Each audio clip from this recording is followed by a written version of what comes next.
said you're going to have an announcement. Anything? Yeah, this weekend. I should have something by this weekend.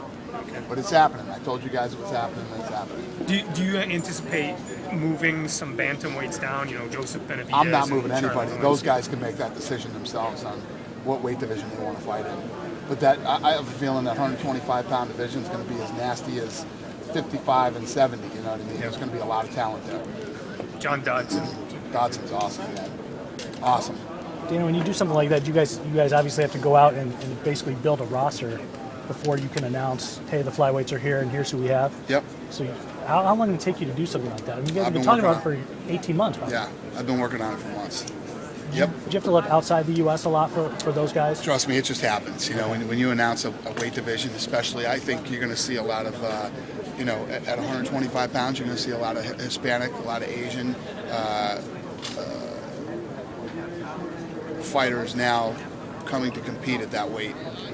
So traditionally, if you look at boxing, it dominated those weight classes. It was either Asian or Hispanics came in and just dominated them. How exciting is it to be able to bring in a bunch of people that most of the mainstream fans have never heard of before? Yeah. You guys get to market a whole new set of guys. Well, I think that if anything proved how awesome small guys are, it was this season of The Ultimate Fighter. I mean, how about the finale? The finale was incredible.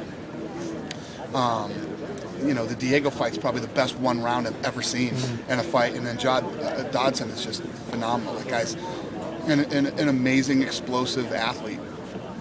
Speaking of the finale, you said afterwards you were pretty disappointed in Miller's performance.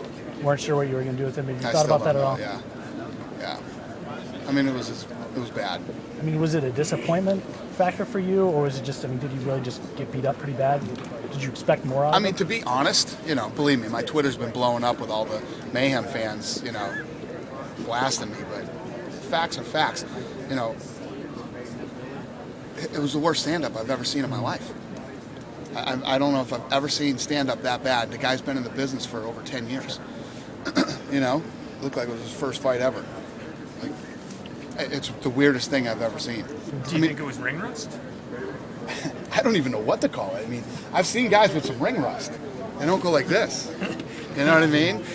They don't go like that. I mean, some of the punches that were thrown by Mayhem Miller in this fight. Did he talk to you You could afterwards? go to at a girls' Taibo class and see better form and better stand-up. I mean, it was embarrassing.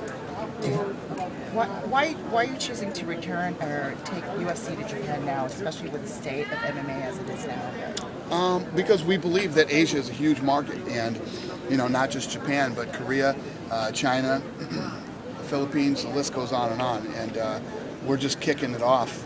Do you think the crumbling of Dream is just a perfect time to come in now? Or? Yeah, I think, you know, do I think that we're going to go back and do this event there and it's going to be like Pride in its prime with 100,000 and K1 in its prime? No, we're going to go back there and there's going to be people who are UFC fans. The mixed martial arts that existed in Japan is completely different than what the UFC is. You can't even compare the two. It was a lot like pro wrestling. Yes, you had a lot of great fighters out there, but they would do a lot of pro wrestling type stuff. We're going to go in there and we're going to put on a UFC event, the event that we put on all over the world, and there are fans of the UFC there, and we're going to continue to grow that market. Any chance you're going to invite Saki Kabara to the fight? Saki Kabara, he's more than welcome to come if he would like to come.